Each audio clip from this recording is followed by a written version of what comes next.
Assalamualaikum warahmatullahi wabarakatuh. Halo semuanya, jumpa kembali dengan saya, Karstu. Apa kabar kalian semua? Semoga kalian selalu sehat, baik, dan tentunya dimudahkan segala urusannya oleh Tuhan Yang Maha Esa. Amin amin ya rabbal alamin.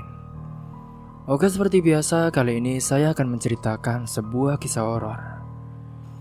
Kali ini saya akan menceritakan sebuah kisah yang berjudul Aku disantet mertua dan suamiku sendiri, tapi kuburan mereka tak pernah diterima oleh tanah. Oke, langsung saja tanpa berlama-lama lagi. Bagaimana kisahnya? Ini dia ceritanya. Tahun 1971, Desa Randu Jajar masih diselimuti kabut setiap pagi. Udara dingin menusuk tulang, tapi suara lesung bertalu-talu dari dapur-dapur warga memberi kehangatan tersendiri.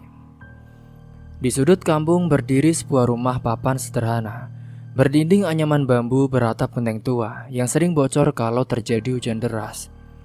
Di rumah itulah Lestari tinggal, anak sematawayang dari Pak Wiryo, tukang sol sepatu keliling yang dikenal jujur dan juga pekerja keras. Meski hidup dalam serba kekurangan, Lestari tumbuh jadi gadis yang rajin dan juga tahu diri. Pagi-pagi ia biasa membantu ibunya menjemur pakaian sambil menumbuk daun singkong untuk lauk. Dan ketika sore harinya membantu ayahnya merapikan peralatan tambal sepatu dan mengumpulkan sisa karet sendal bekas untuk dijadikan sol baru. Wajah Lestari tak bisa dibilang cantik menurut standar orang kota, tapi ada yang teduh dalam sorot matanya. Kulitnya sawo matang, rambutnya panjang dikunci rapi, dan senyumnya selalu ramah. Ia tak banyak bicara, tapi semua warga tahu kalau Lestari bilang iya, maka ia akan melakukannya sebaik mungkin. Ia jarang terlihat di tempat ramai, kalaupun ada hajatan, ia akan duduk di pojok, membantu cuci piring atau menjaga air minum. Orang-orang bilang anak seperti Lestari itu langka. Meskipun dia tidak sekolah tinggi, perangainya lebih mulia dari mereka yang banyak gelar. Ketika usianya genap 20 tahun, datanglah lamaran dari keluarga Karman. Bagi warga desa, Karman adalah pria idaman, putra sematawayang dari juragan beras yang juga mantan lurah. Penampilannya rapi, gaya bicaranya halus, dan juga senyumnya manis. Karman sering pulang dari kota membawa barang-barang bagus, radio kecil, sepatu kulit, dan jam tangan dari Solo. Banyak perempuan desa yang diam-diam berharap bisa jadi istrinya. Tapi entah mengapa, justru Lestarilah yang dipilih. Kata orang, Karman suka perempuan sederhana, atau kata lainnya ibunya ingin perempuan yang mudah diatur. Pernikahan Lestari dan Karman pun digelar sederhana, hanya undangan keluarga dekat dan juga tetangga. Ayah Lestari bahkan harus pinjam uang ke Pak Modin demi bisa menyumbang sedikit dalam pesta kecil itu. Tapi Lestari tak mempermasalahkan. Ia tersenyum lebar hari itu, mengenakan kebaya putih dan sanggul bunga kenanga. Ia yakin ini awal dari kehidupan yang lebih baik. Sebab selama ini Lestari hanya hidup dari harapan. Dan hari itu harapannya punya rumah tangga sendiri mulai terwujud. Awalnya semua berjalan biasa saja. Karman pulang tepat waktu membawakan tahu goreng ataupun roti dari pasar. Dan sesekali mengajak Lestari jalan kaki sore ke pinggir sawah. Tapi semua itu hanya berlangsung beberapa bulan. Setelah lewat setengah tahun, Karman mulai berubah. Kini ia sering pulang larut malam, terkadang bau alkohol ataupun minyak rambut tajam. Lestari tidak langsung menuduh, ia hanya tanya pelan kepada suaminya. "Mas, dari mana?" ucapnya. Tapi Karman malah mendesis membanting pintu dan menuduh Lestari tidak percaya. "Kamu banyak tanya sih. Emangnya kenapa kalau aku pulang jam segini ya? Kamu mau nuduh aku? Ya enggak. Iya. Kamu tuh istri ya, bukan penyidik," ucap Karman saat itu. Saat malam hari itu, Lestari menyiapkan makan malam. Lestari terdiam mendengar ucapan, ungkapan, dan juga kata-kata kasar dari suaminya. Tangannya yang memegang sendok gemetar, tapi ia tetap menuang nasi, tetap menyuap sayur ke piring Karman.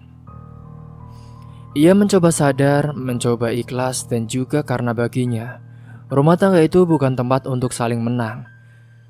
Tapi saat Karman mulai sering marah tanpa sebab, uang belanja tak pernah diberikan dengan cukup, dan bahkan sempat memberikan kata-kata kasar, juga perlakuan kasar kepada Lestari, seperti menjewer di depan tetangga, hanya karena lupa menjemur baju kerjaannya. Kini Lestari mulai merasa ada yang tidak beres dengan suaminya. Namun bukan hanya Karman saja yang menjadi sumber luka. Seiring berjalannya waktu, ibunda dari Karman, Nyai Juwaria, sejak awal tidak pernah menyukai Lestari. Ia perempuan keras kepala, sering bicara tinggi dengan nada meremehkan. Tiap kali Lestari datang ke rumah mertua, ia selalu dibentak, disuruh mengulang pekerjaan yang sudah dikerjakan. Kalaupun Lestari selesai mencuci piring, Nyai Juwaria memeriksa sampai bagian bawah piring, lalu berkata, "Lihat tuh, masih bau amis. Kamu tuh perempuan, gak bisa kerja ya?" Gunjingan semakin menjadi-jadi ketika 2 tahun berlalu dan Lestari belum juga hamil. Kini Nyai Juwaria mulai berkeliling ke pengajian, menyebar omongan bahwa menantunya mandul.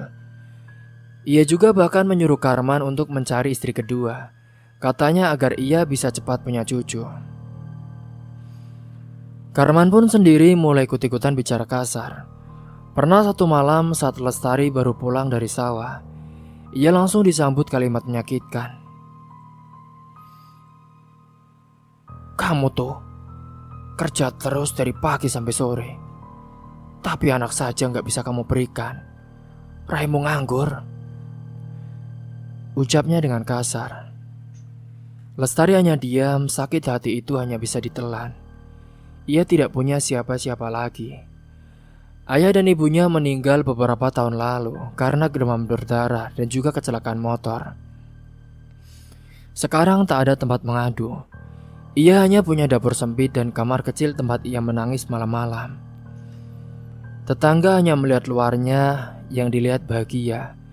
Mereka tidak tahu betapa hati Lestari digerus dengan pelan-pelan. Tapi ia tidak pernah membalas. Bahkan saat Nyai Juwaria menjatuhkan sepiring nasi yang baru saja ia hidangkan, hanya karena sambalnya terlalu pedas, Lestari hanya memungutinya satu persatu, lalu menyapunya dengan sabar. Hari-hari berlalu tanpa bicara. Rumah menjadi tempat yang dingin. Karman hanya pulang untuk tidur. Kadang pun tidak. Lestari tidak pernah diajak bicara lagi. Kini mereka hidup serumah, tapi bagaikan seperti 2 orang asing. Jika ada orang datang ke rumah, Lestari tetap melayani dengan sopan, tapi senyumnya mulai pudar. Di balik tirai dapur, tubuhnya semakin kurus. Ia tak lagi tertarik berdandan ataupun merawat diri. Bahkan bibirnya pecah-pecah dan matanya mulai sayu. Namun di tengah semua itu, Lestari tetap berdoa.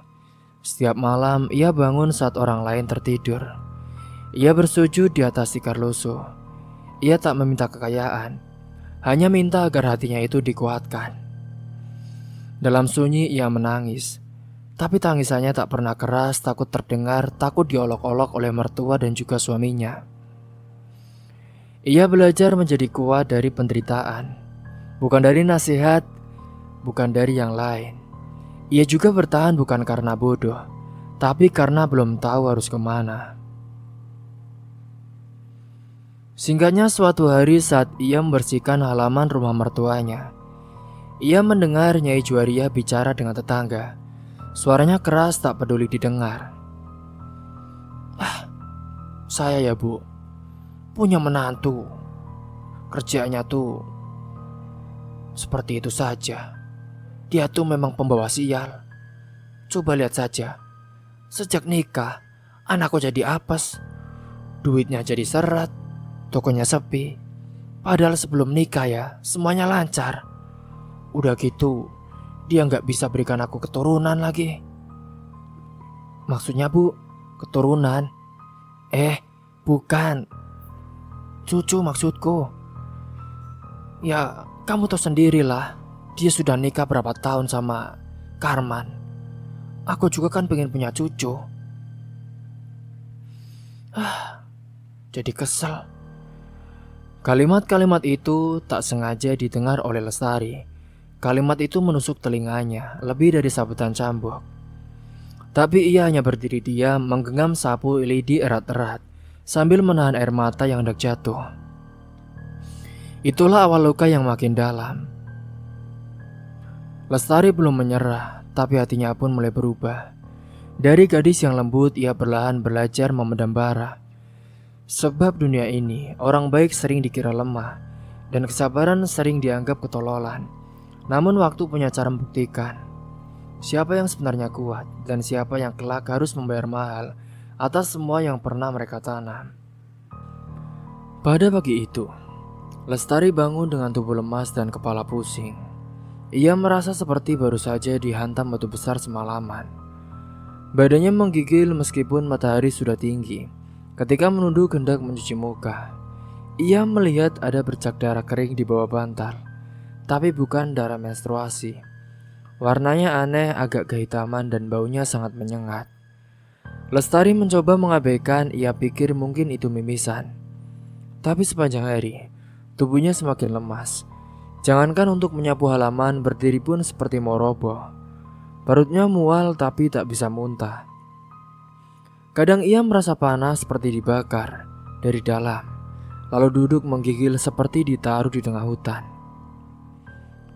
Ketika malam harinya ia terbangun karena mendengar suara ketukan dari arah dapur. Pelan, seperti ada yang mencakar kayu. Ia menyangka itu tikus. Tapi ketika ia mendekat, suara itu berubah jadi seperti orang yang mengaduk air. Lestari membuka pintu dapur dan tidak melihat apapun. Namun udara di sana sangat dingin sekali, seperti masuk ke dalam sumur. Saat kembali ke kamar, ia melihat bayangan hitam melintas di sudut mata. Tapi begitu menoleh, ternyata tidak ada siapa-siapa. Ia tidur dalam ketakutan, menggenggam tasbih dan membaca doa. Dia ingat dari almarhum ayahnya. Hari-hari berikutnya kondisi tubuhnya semakin aneh. Ia tidak bisa makan nasi, selalu muntah. Tapi anehnya kalau makan garam ataupun gula secubit, tubuhnya ini agak tenang. Ia mencoba minum air putih, tapi setiap teguk terasa seperti kerikil masuk ke tenggorokan.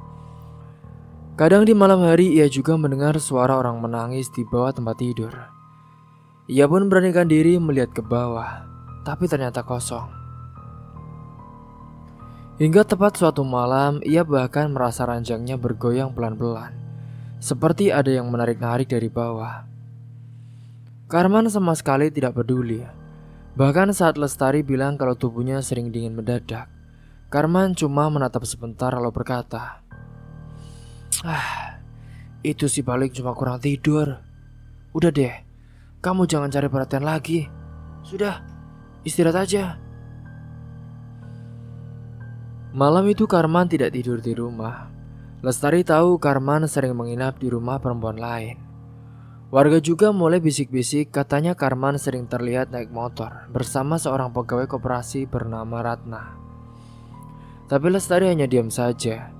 Ia sudah terlalu lelah untuk bertanya, apalagi marah. Puncaknya terjadi saat Lestari pulang dari warung dan mendapati pintu rumahnya terbuka sedikit. Ia yakin tadi sudah mengunci. Begitu masuk, ia mencium bau amis yang tajam sekali, seperti darah busuk. Di dalam kamar saat itu, ia menemukan tanah basah di bawah tempat tidurnya. Ada kain putih yang digulung seperti boneka kecil. Diikat tali dan ditusuk jarum, Lestari pun langsung pucat. Ia tidak pernah belajar tentang hal-hal seperti ini, tapi dari cerita orang-orang tua dulu, ia tahu itu bukan benda biasa. Malam itu juga ia pun pergi ke rumah Bagondo, dukun tua yang tinggal di pinggir desa, dekat sungai kering. Bagondo hanya melihat sekilas lalu menarik nafas panjang. Ini kiriman Mbak Yu, ucapnya. Ini yang ngirim orang yang sangat dekat sama jenengan. Seseorang yang tidur di rumah yang sama. Lestari gemetar saat itu. Suami saya. Bagondo hanya mengangguk pelan. Tapi dia tidak sendiri. Ada tangan perempuan lain yang membantu. Energinya ini keras, penuh kebencian. Ini bukan kiriman biasa. Ini ingin mateni pelan-pelan. Biar jenengan mati pelan, tapi tidak sempat mendak tolong. Ucap Bagondo saat itu. Lestari pun menangis di hadapan Bagondo. Ia tidak menyangka suami yang dulu diharap jadi tempat berteduh justru kini jadi sumber bencana. Bahkan ia sudah berani memberikan santet kepada dirinya. Bagondo menyuruh Lestari menginap semalam karena ia tahu malam itu akan berat. Benar saja ketika tengah malam Lestari kejang-kejang.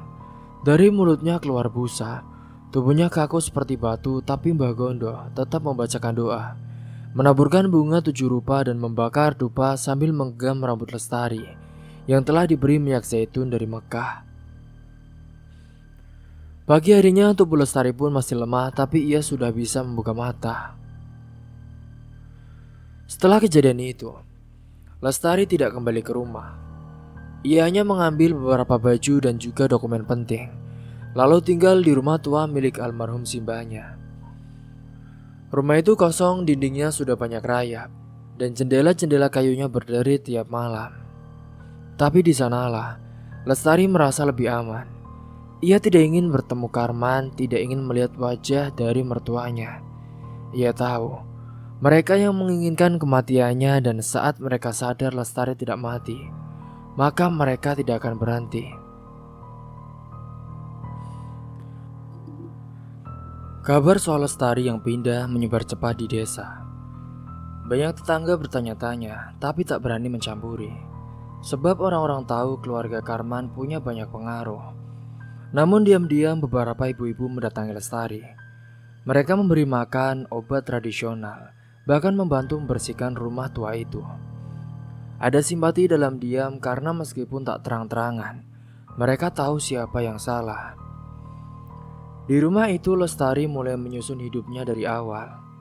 Ia menanam sayur sendiri di pekarangan belakang, menjual jamu racikan turun-temurun, dan setiap sore ia menyiram halaman belakang dengan air bunga. Katanya untuk menenangkan tanah agar yang jahat tak berani datang. Tapi gangguan tak berhenti di situ. Pernah suatu malam saat hujan deras, atap rumah bocor dan air menetes ke lantai seperti darah. Warnanya merah pekat, tapi ketika diseka dengan kain, berubah jadi bening. Pagi-paginya Lestari mendapati sesajen berisi kepala ayam dan juga kembang kantil, tepat di depan pintu rumah. Namun ia tidak gentar. Ia sudah mulai belajar dari Mbah Gondo. Belajar mengenali bunga-bunga yang bisa menangkal, minyak yang bisa melindungi, dan juga doa-doa yang bisa membungkam kiriman gaib. Tubuhnya yang dulu kurus mulai pulih, matanya yang dulu sayu kini mulai tajam. Bukan karena ia menjadi dukun, tapi karena ia tidak ingin jadi korban seumur hidup. Karman beberapa kali datang mencari, marah-marah karena Lestari pergi tanpa pamit. Tapi Lestari tidak keluar. Ia hanya melihat dari balik jendela dengan wajah tenang.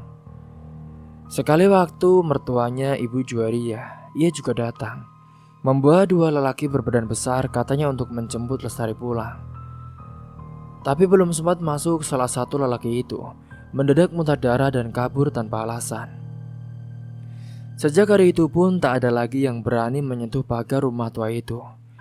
Hidup Lestari mulai tenang, tapi malam-malam tetap panjang dan juga sunyi. Ia masih sering bermimpi buruk. Kadang mendengar suara orang memanggil dari sumur belakang. Kadang melihat ular besar lewat di sela genteng. Namun ia tidak lari lagi. Ia sudah tahu siapa yang mengirim semua itu. Dan sekarang ia tahu cara menahannya. Tapi yang paling menyakitkan bukanlah rasa takut. Yang paling menusuk adalah kenyataan bahwa orang yang paling dekat, yang dulu ia sayangi sepenuh hati, bisa jadi berubah jadi pembunuh dalam diam. Karman dan Nyai Juwaria tak cuma membunuh tubuh Lestari, tapi juga hati dan harapannya. Tapi hidup belum selesai, dan waktu akan berjalan membawa semuanya menuju hari pembalasan yang tidak bisa ditolak siapapun. Pada hari itu, cuaca sangat terik sekali, langit Randu Jajar tampak seperti membakar ubun-ubun. Warga ramai berkumpul di balai desa karena ada kerja bakti, memperbaiki jalan yang rusak akibat hujan deras selama seminggu lamanya. Lestari yang tinggal di ujung kampung ikut datang membawa termos air dan keranjang isi makanan kecil untuk dibagikan ke para lelaki yang sedang menggali lubang. Meski tak banyak bicara, Lestari kini sudah menjadi sosok yang disegani. Ia tak lagi lemah seperti dulu, wajahnya tenang. Tutur katanya lembut dan setiap langkahnya disambut anggukan sopan oleh warga. Semua tahu ia bukan Lestari yang dulu bisa diinjak-injak. Kini ada aura berbeda yang tak bisa dijelaskan. Kadang sejuk, kadang bikin merinding. Karman dan ibunya yaitu Nyai Juwaria juga datang pada hari itu. Tapi bukan untuk kerja bakti, mereka datang dengan mobil pickup besar, diiringi dua orang berbadan besar yang katanya bodyguard dari kota. Karman sekarang membuka usaha simpan pinjam kecil saat itu. Tapi banyak warga tahu, usahanya itu didukung oleh Lintah Darat yang dulunya teman satu sel penjara. Iya, Karman memang dulu sempat masuk tahanan karena penggelapan dana koperasi. Namun berkat orang dalam, ia pun keluar sebelum sidangnya usai. Ibunya tetap merasa anaknya tak pernah salah. Mulutnya masih setajam silet, suka menyindir dan bicara tinggi seolah dirinya ini bangsawan. Saat melihat Lestari menyapu halaman balai desa, Nyai Juwaria mendengus saat itu, lalu berkata keras-keras, masih hidup juga tuh perempuan. Sudah kayak bangga hidup, tapi masih sok suci. Munafik. Suaranya sengaja dikeraskan supaya semua mendengar. Warga hanya melirik sebentar lalu kembali bekerja. Tak ada yang menanggapi. Dulu mungkin banyak yang percaya kata-kata Nyai Juwaria, tapi sekarang mereka tahu siapa sebenarnya yang kejam. Lestari tidak menoleh, ia tetap menyapu dengan pelan, lalu menyodorkan gelas plastik berisi teh manis kepada Pak Kamto yang sedang beristirahat di dekat pohon asem. Tapi baru saja ia duduk di tangga balai desa, tiba-tiba terdengar jeritan panjang. Semua orang menoleh saat itu. Karman berdiri sambil mencakar-cakar tubuhnya sendiri. Mukanya merah, dadanya bergelombang seperti digigit serangga besar. Ia pun mencopot bajunya sambil teriak-teriak, panas, gatal, tolongin aku. Ini siapa yang ngirim ini? Aduh. Sementara di sebelahnya Nyai Juwaria pun menjerit lebih kencang. Ia duduk di tanah sambil memukul-mukul kakinya sendiri. Kain jariknya robek di bagian lutut karena ia menggaruk sekuat tenaga. Kulitnya melepuh saat itu, merah menyala seperti disiram oleh air panas. Di lehernya muncul bintik-bintik hitam, lalu pecah seperti luka melepuh. Suara jeritanya membuat warga membeku. Bahkan anak-anak yang tadinya main bola di lapangan langsung lari tunggang langgang. Para ibu menjerit melihat darah yang merembes dari kukunya Juwaria yang habis karena menggaruk tubuhnya sendiri sampai daging. Sementara bodyguard yang mengawal mereka awalnya sigap, tapi saat mendekati Karman, keduanya tiba-tiba limbung. Salah satu dari mereka mendadak muntah darah, lalu pingsan. Satunya lagi berteriak histeris karena melihat bayangan hitam besar yang muncul dari balik pohon pisang. Tidak ada yang lihat bayangan itu kecuali dia. Tapi ceritanya cukup membuat semuanya menjadi kacau. Dan dalam hitungan menit saja, dua lelaki itu kabur ke arah mobil dan tak pernah balik lagi. Warga mulai panik, tak ada yang berani mendekat. Bahkan Pak Carik yang biasanya tenang pun kini melangkah mundur. Hanya Lestari yang tetap duduk di tempatnya. Tatapannya tajam, tenang, tanpa senyum. Ia tak mendekat, tapi juga tak pergi. Beberapa warga melirik ke arahnya lalu saling berbisik, seolah baru sadar bahwa semua ini bukan kebetulan, seolah ada sesuatu yang balik arah, karma, kiriman atau balasan doa. Tak ada yang tahu pasti, tapi yang jelas saat itu, semua kejadian ini terasa terlalu ganjil untuk disebut penyakit biasa. Karman pun jatuh terduduk menggeliat seperti cacing kepanasan. Ini dia, ini pasti gara-gara kamu ya. Kamu kirim ini semua kan? Kamu pasti yang mau kami mati kan? Ya kan Lestari? Teriak Karman sambil menunjuk Lestari. Lestari hanya mengangguk pelan lalu berdiri. Ia pun berjalan perlahan ke arah kerumunan dengan suaranya tenang tanpa emosi. Kalau kalian percaya dulu saat aku hampir mati karena disantet, mungkin semua ini tak perlu terjadi. Tapi kalian diam. Kalian biarkan aku dilukai, dibuang, diludahi, dan sekarang saat yang dulu menyakiti mendapat balasannya, kalian bingung harus bagaimana. Warga tertunduk saat itu. Beberapa mulai menangis. Ada yang merasa bersalah, ada yang takut, ada juga yang justru makin kagum pada ketegaran Lestari. Sejak hari itulah Karman dan Nyai Juwaria jadi aib desa. Mereka tak bisa keluar rumah, badan mereka selalu gatal dan panas kalau matahari muncul. Tapi ketika malam, tubuh mereka membeku seperti es. Mereka tak bisa tidur, tiap malam terdengar suara orang tertawa cekikikan dari dapur. Dan juga pintu kamar mereka yang selalu terbuka sendiri, meski sudah dikunci. Dokter desa sudah dipanggil, tabib dari kota pun sudah dibayar mahal. Tapi tak ada yang bisa menyembuhkan. Semua bilang hal yang sama. Ini bukan penyakit biasa. Ini mungkin sesuatu yang menyerang balik kepada kalian. Kini seiring berjalannya waktu, Nyai Juwaria pun mulai gila. Ia sering bicara sendiri, memeluk boneka lusuh yang ia sebut anak perempuan. Kadang ia menyebut nama Lestari sambil menangis. Kadang tertawa seperti orang kesurupan. Karman pun makin kurus, matanya dalam. Wajahnya seperti orang tak tidur berminggu-minggu. Ia yang sudah putus asa pun mencoba datang lagi ke rumah Lestari untuk meminta maaf. Tapi langkahnya berat, kakinya seolah menolak maju.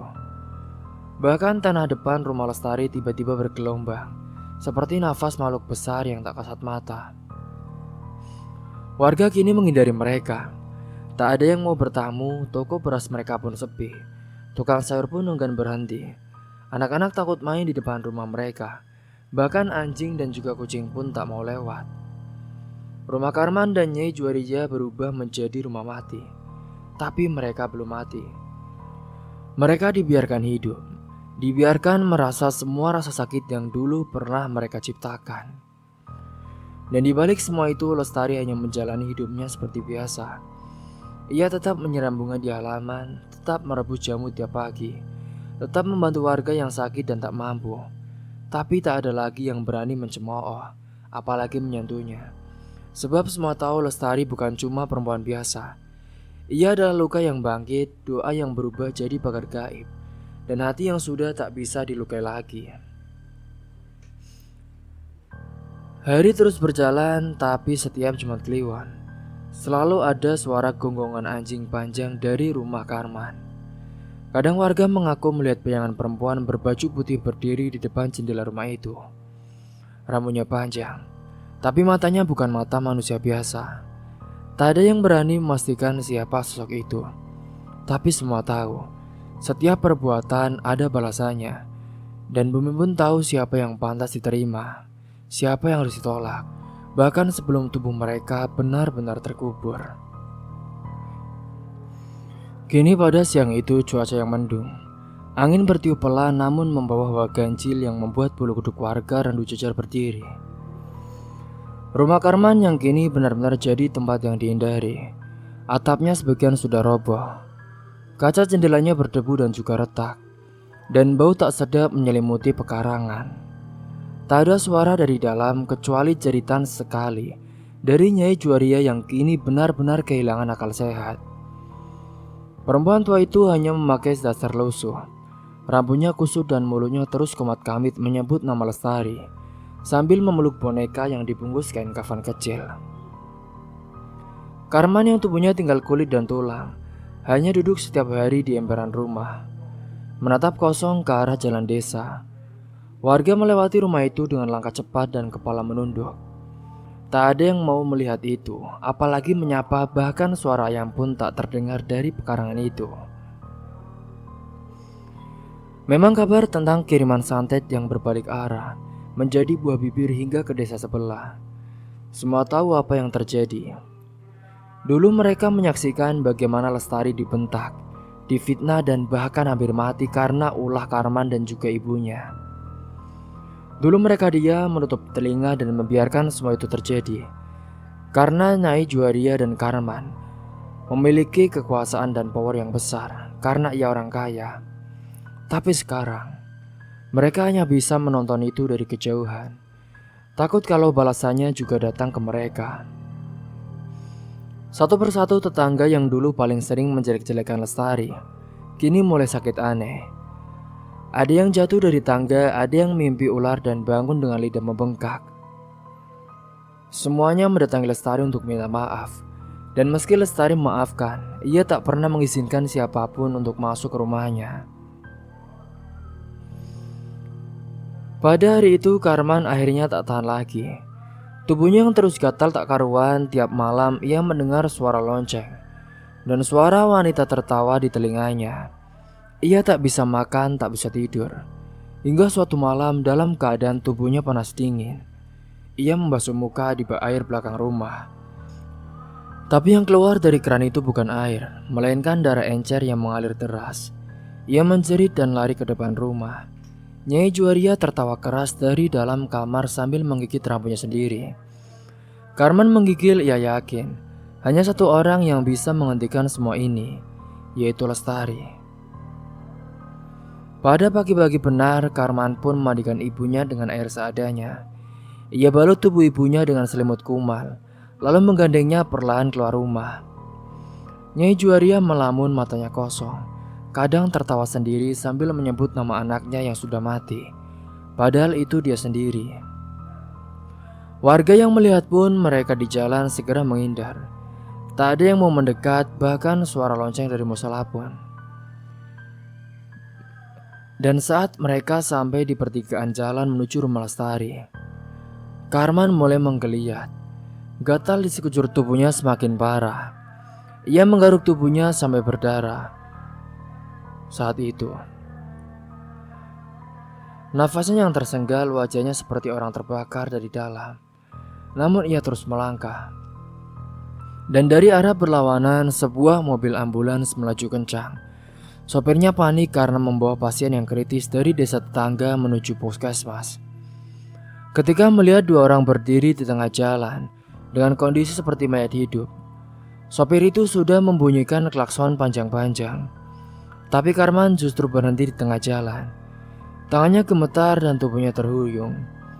Ia hendak berteriak memanggil Lestari, tapi suaranya tertelan oleh jeritan ibunya yang mendadak menjerit keras seperti dirasuki.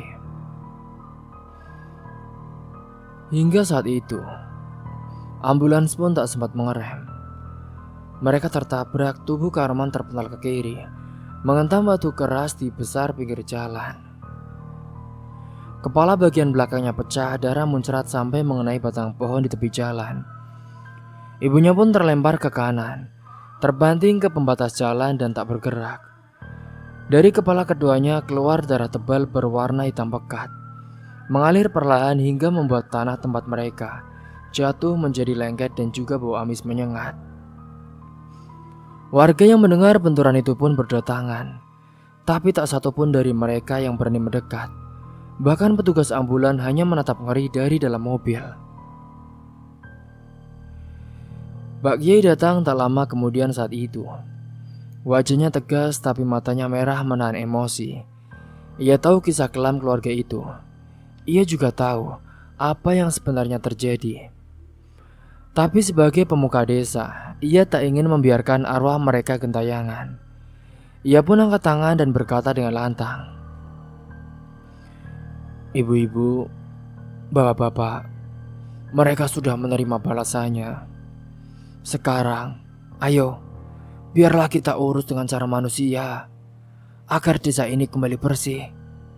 Siapkan liang lahat, buka rasa ikhlas di hati kita. Kita doakan mereka, bukan untuk memaafkan dosa mereka, tapi agar tak ada yang tertinggal dan mengganggu yang hidup. 2 liang lahat disiapkan di pemakaman desa, dan saat jasad mereka diletakkan di sana, tanah menolak. Pertama tanah runtuh, kedua batu nisan retak, ketiga air kental keluar dari dalam tanah berbau amis seperti darah yang sudah basi. Bahkan saat jasad hendak ditutup, ada suara seperti angin mendesir dari bawah tanah. Para penggali pun takut dan mulai kabur gemetar. Salah satu dari mereka melihat sekelebat bayangan hitam melintas di antara pohon bambu. Tapi Pak Kiai tetap tenang. Ia membaca doa panjang lalu memerintahkan agar liang segera ditutup meski tanah masih terasa lembek. Sudah, biarkan tanah yang menyelesaikan sisanya. Kalau mereka tidak terima di bumi, maka mereka akan tidur di ambang dunia, ucap Pak Kiai saat itu. Dan begitu tanah tertutup, angin berhenti. Suara burung yang tadi menghilang kembali terdengar.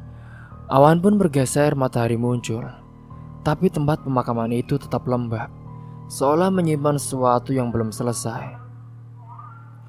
Beberapa hari kemudian, Lestari duduk di serambi rumahnya. Ia mendengar kabar dari tetangga bahwa Karman dan Nyai Juwaria sudah dikubur. Ia tak menangis, tak juga tersenyum. Ia hanya menatap jauh ke arah pohon mangga tua yang berdiri di tengah halaman. Di sana, angin berembus pelan dan bunga kenanga yang ia tanam sejak pindah ke rumah itu mekar dengan wangi yang samar. Tak ada dendam lagi di hatinya.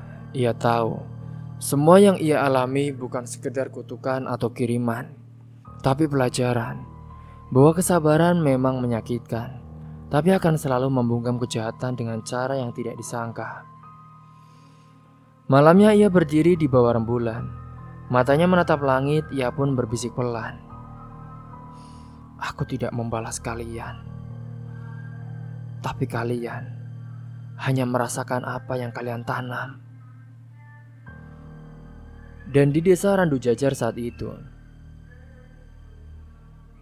kini nama Lestari dikenal bukan sebagai dukun, bukan juga sebagai korban, tapi sebagai perempuan yang selamat dari kematian dan menghidupkan kembali harga diri yang pernah dicoba dikubur hidup-hidup.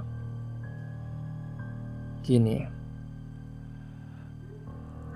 Karman dan Juwaria menjadi pelajaran berharga bagi setiap warga desa, agar janganlah kita pernah berlaku jahat, bersikap tak adil, apalagi menyantet saudara sendiri atau itu yang bisa diartikan menyantet istri dan juga menantu sendiri. Karena karma dan balasan itu pasti akan datang kepada mereka-mereka yang berbuat jahat. Cerita pun tamat. Semoga kalian semua bisa mengambil hikmah dan pelajaran dari kisah ini. Terima kasih bagi kalian yang sudah menyimak kisah ini. Dan jangan lupa klik subscribe dan juga lonceng notifikasinya, serta tulis komen kalian di komentar. Mungkin itu saja yang dapat saya sampaikan. Kurang lebihnya mohon maaf apabila ada salah kata. Akhir kata, wassalamualaikum warahmatullahi wabarakatuh.